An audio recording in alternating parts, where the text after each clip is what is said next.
என் மண் என் மக்கள் பாத யாத்திரையின் நாயகன் திரு கே அண்ணாமலை மற்றும் பாரத நாட்டின் பிரதமர் திரு நரேந்திர மோடி அவர்கள் பங்கு கொள்ளும் என் மண் என் மக்கள் நிறைவு மாநாடு பல்லடத்தில் வரும் 27 பிப்ரவரியில் நடைபெறவுள்ளது. தினம்தோறும் விளக்கேற்ற நல்ல எண்ணெய், இதயம் நல்லெண்ணெய்.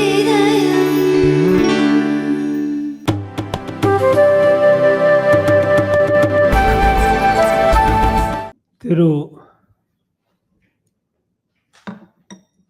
Bharat Gopu, Thiru Praful Kelkar,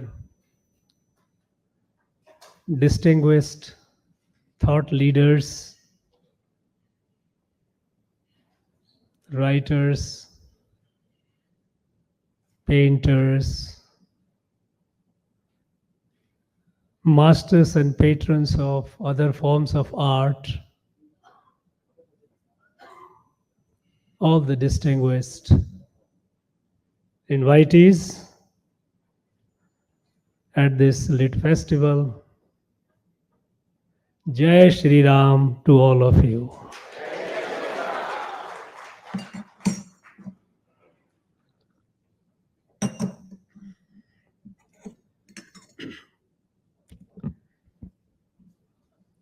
I'm very happy that this Indoi Samudaya has started this Chennai Lit Festival, and I believe this is the 4th edition,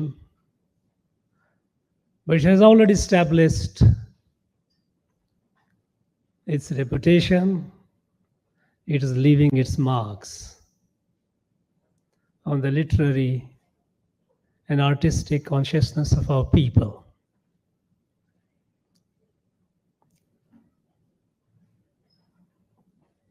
This time is very precious, very unique for our country. It's the beginning of a new age, new yuga, as we know,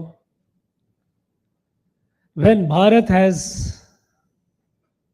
forsaken its old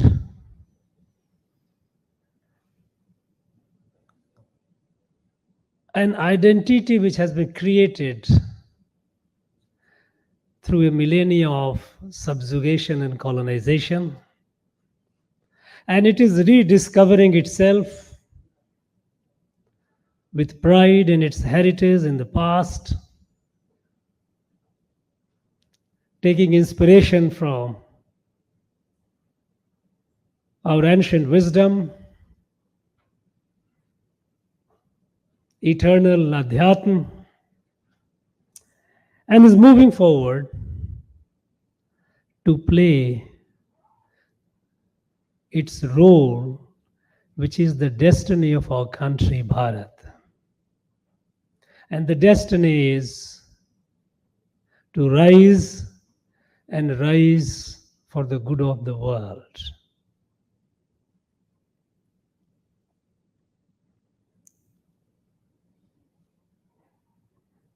I was told that the theme of this literary festival is cultural renaissance,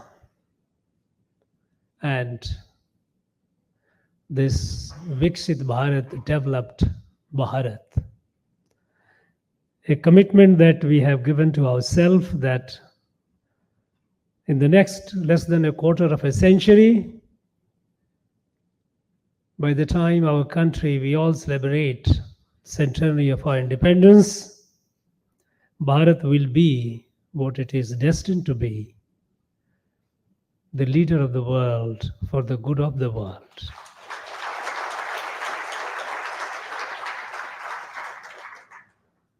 This new journey is certainly, we know it is not going to be an easy and a smooth journey.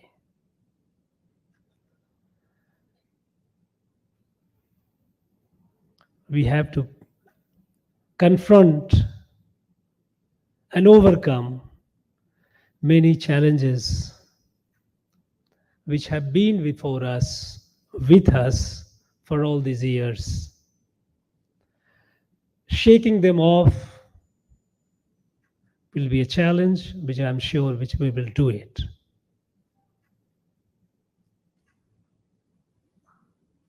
The country, we know it is today, it is at the cusp of a transformation, a revolutionary transformation.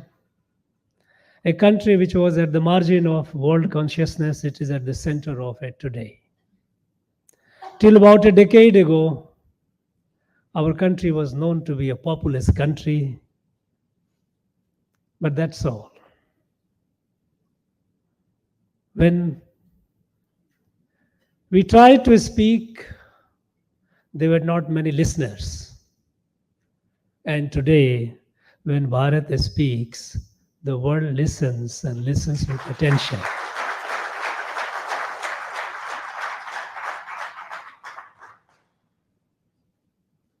In every field, in the field of economy, we know, from 11th, we have come to the 5th largest and poised soon to be the 3rd. In the field of science and technology, we are among the top 3 in the world. When it comes to the digital public infrastructure, perhaps we are the best, and the world looks at us with envy at this miracle that a country, such a large and populous country with so much of a problem, how could it take on the digital revolution that it has reached the remotest corner of the country in remote villages. And today we have the distinction of a country with the largest digital per day transaction happening. It is happening in this country.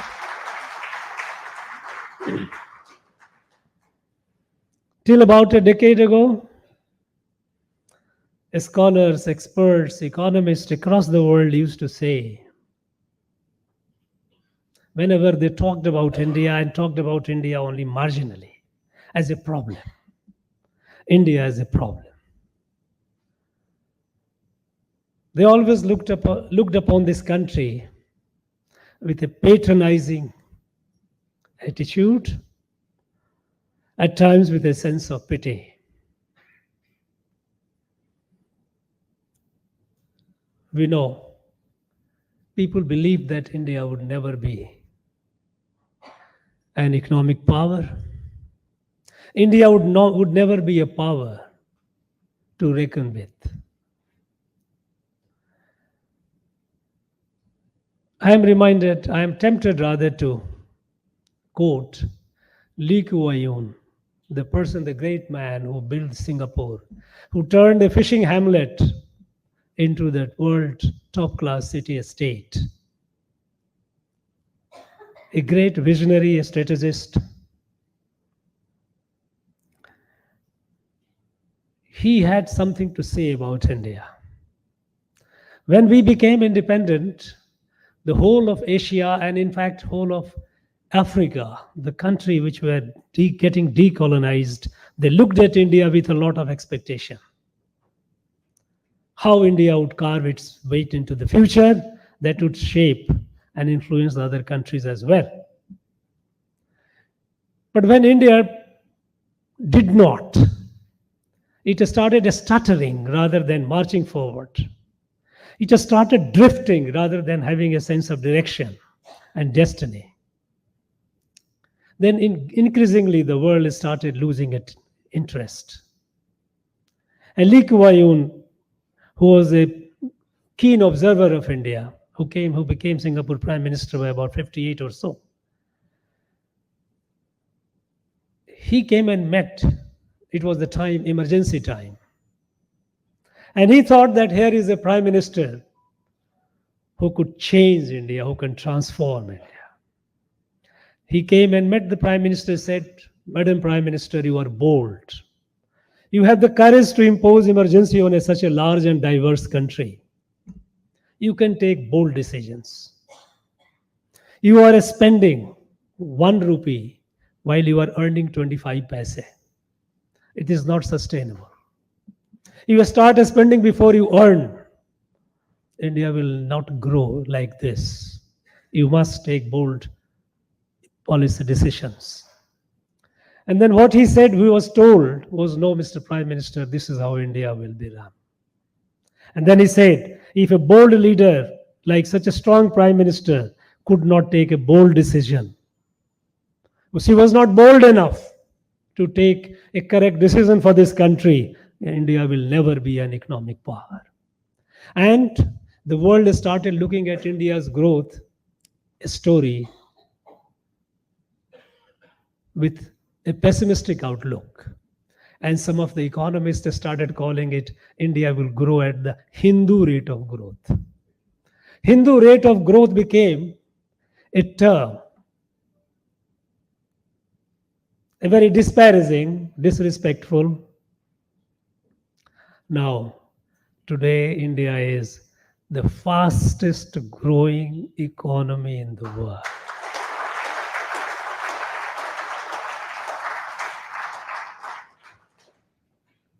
So, we are. A new India is emerging, new Bharat is emerging on the world scale, on the world stage. Now, this Bharat cannot just grow materially, cannot just grow militarily. It has to grow the way it should grow, the way that defines this country, Bharat. And Bharat, we know, is the civilizational evolution. It doesn't fit into the European or Western definition of a political state, because at no point of time there was a ruler who ruled over the whole country. Because Bharat was not built by ruler. All this I am telling in a literary festival primarily, because we must be conscious of it. We must be conscious of, because men and women of literature has a great responsibility. This Rashtra, it doesn't fit into the definition of nation as well. Those terms do not define. This Rashtra was built by our ancient great people of wisdom, our rishis. And that is why in our Veda says, Bhadram Ikshant Rishaya Swaveda Tapo Diksham Upanisheduragra Tato Rashtram Balamo Jastajatam. It is those rishis with Atmagyan. And what is Atmagyan? That we are all one. Vasudhaiva Kutumbakam. The whole creation is a family. This revolutionary revelation happened several thousand years ago. And this is our heritage. And when Prime Minister of India puts Vasudhaiva Kutumbakam as a motto of G20, it is basically transmitting this, spreading this light to the rest of the world, that this is what we believe in. It is not a political slogan. So when such a Rashtra has emerged, and it has been eclipsed subsequently for about a millennia, it is re-emerging. It has to re-emerge with her values. And those values which have been pushed into the background for long, with the European Western thinking, with the European way of education, European value systems.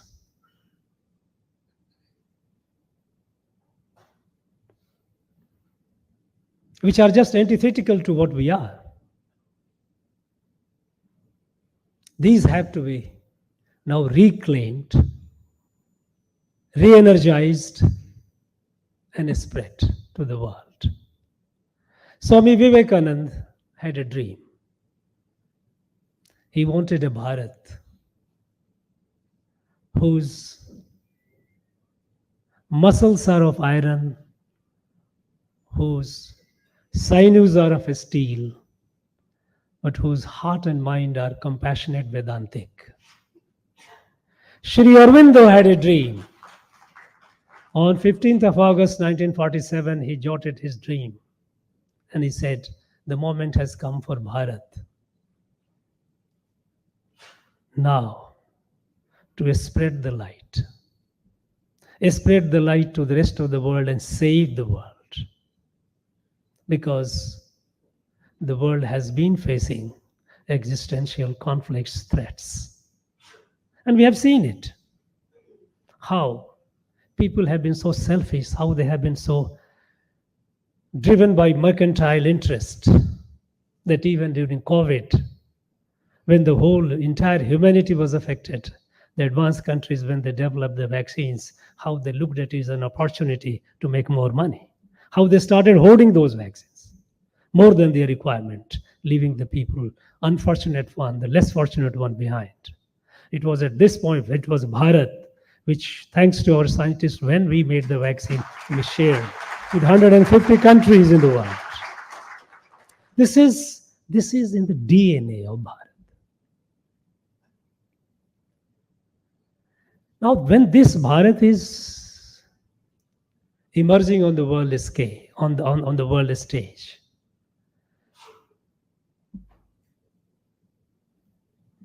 our people, our thought leaders, our writers, artists, painters, dancers, masters of our classical dance, they are all our heritage.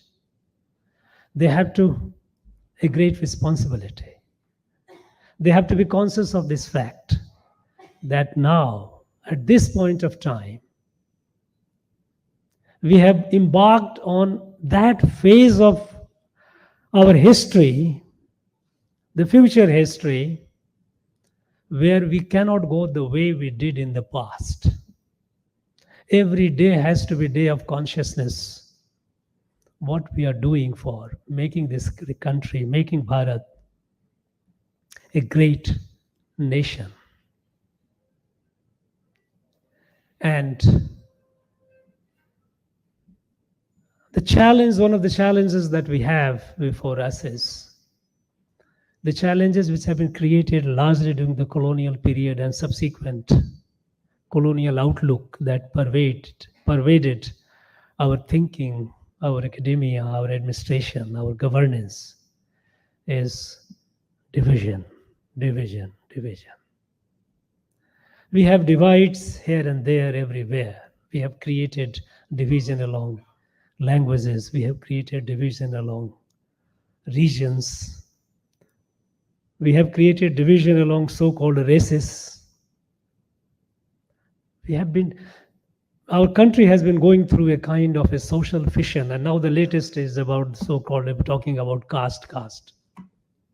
And these have been multiplying. The number of castes have multiplied manyfold. New castes have been coming.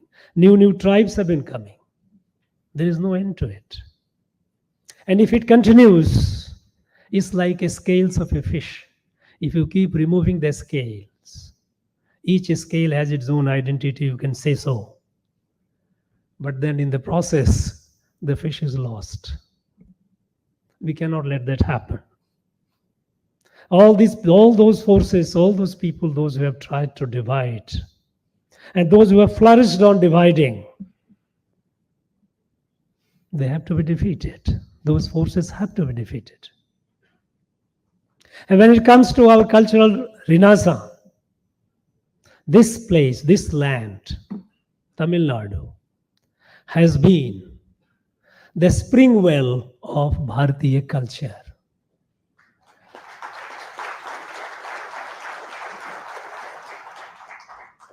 Be it great rishis, great siddhars, great kings, great rulers,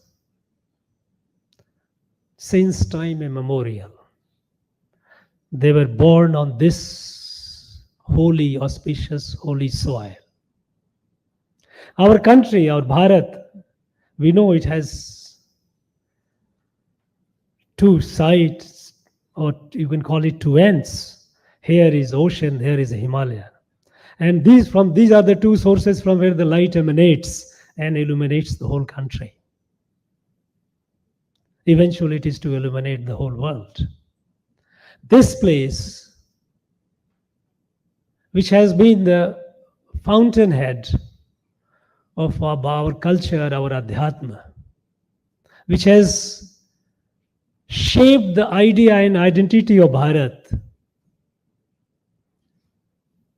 this has undergone certain phases of confusion. In the last about 100 years, it has gone a little adrift, where some people have been trying to deny our past and create a new identity. Identity which is the antithesis of what Bharat is.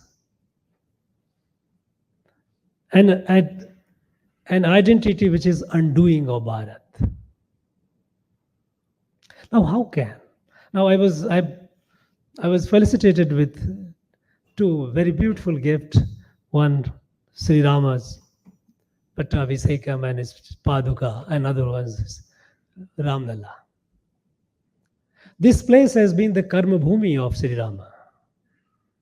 Every place, every inch of this land has a story to tell about Sri Rama.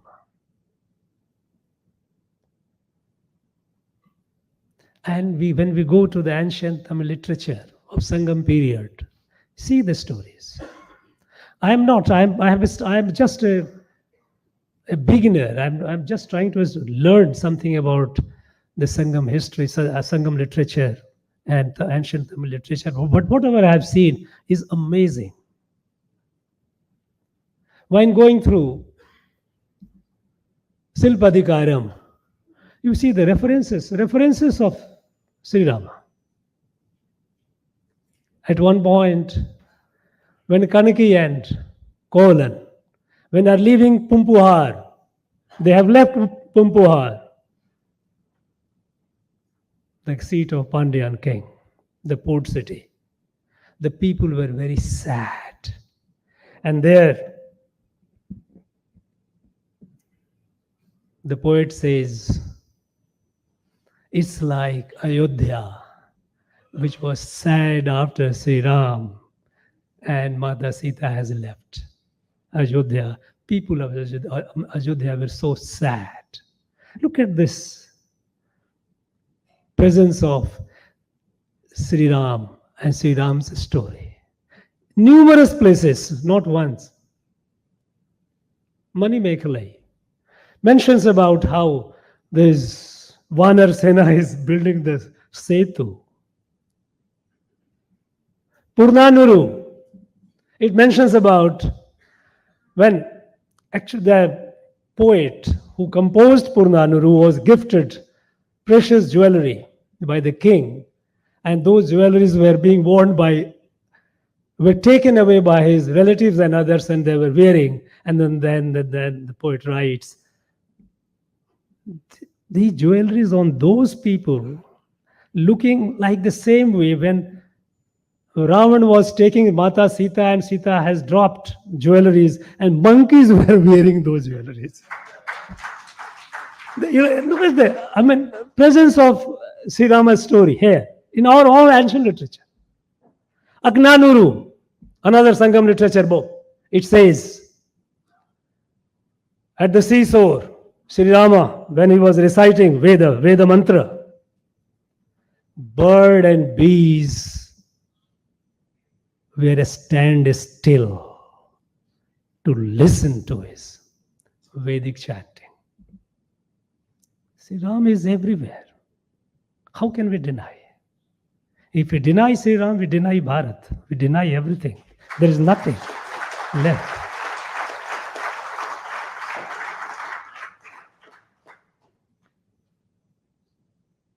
It's time for us to be proud of our heritage. And it's not difficult, because all those who have tried to deny it are like, this a smoke screen. There is no solid foundation, there is no solid argument. There is no basis for it. And when we have something like a smoke screen or a dust, it can be blown off, it can be dusted off. Bhagavad Gita, Lord Krishna says, of course, he talks about Atman. He says, Dhume na vriyato vahani, dhume na vriyate vahani, yatha darso malena cha, yatha ulben avrito garvah tatha tenedam avritam. Like fire is covered by smoke, like mirror is covered with dust, fetus is covered with lube. Remove this. Remove a smoke, fire emerges. Dust off the dust, mirror is there, bright. The life comes out of the orb. There is a life. This smoke screen and dust which has been created in last about a century, it has no strength, it has no basis. It can be easily blown off, and their time has come to blow.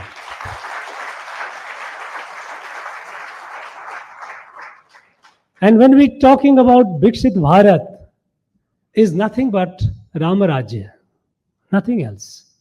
Viksit Bharat is nothing else but Ramarajya. In fact, this was the dream of our founding fathers of Constitution. That is why one of the first paintings in our Constitution is of Sri Rama Pattabhisekam. It was there in the original Constitution. Unfortunately, this has been removed. Because they wanted, there is no discrimination. For Ramarajya, in Ramarajya, social justice is a way of life. It is not a political slogan. And you cannot achieve social justice by political slogan or by politics alone. There has to be a social transformation. And it has to be, and for us, all the more so, deriving inspiration from our legends, our proud heritage. So, men and women of literature, and this place, Chennai, has been a seat of great writers, great thinkers, great artists, great classical dancers, great philosophers.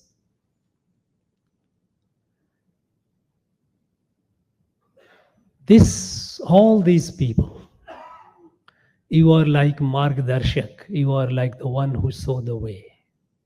Society looks at you with a lot of expectation. At this point of time, you have a responsibility to show the way. Because later, the future will certainly ask a question, because after all, literature is the mirror of society. It reflects the aspirations, anxieties, the angst of people, who the people are, what kind of situations they were going through, they have gone through. Since it is a mirror of the society, and since society is under transformation, society is in a ferment, you have to catch the vibrations, the ferment, and you have to document it, you have to express it, you have to make it easier, you have to give words to the feeling of millions and millions of our people, our young people, those who are looking with a lot of expectation and hope to build this country a great country. They are expecting a big change, a transformation. Their thought, their angst, anxieties, and aspirations, you have to give words. Because if you not, 50 years, 100 years down the line, when somebody will read literature of this age, They will say, when the whole transformation was happening, what was happening here? What kind of literature, who all were there who sincerely were reflecting the spirit of the age? We have a great responsibility. We owe it to our future, to our posterity, that we do justice to the present, the today. And I'm sure our people are capable, they are sensitive, and you are the strength of the country. I have been told since morning, this festival, several productive deliberations have happened, and it will go on for one more day tomorrow. I wish the remaining part of this festival all the very best. I also wish, and I'm sure, that the participants will go out energized, motivated, and with a sense of commitment to create that literature, to create the art which reflects the spirit of new emerging Bharat. Thank you very much for listening to me. Thank you. Jai Bharat.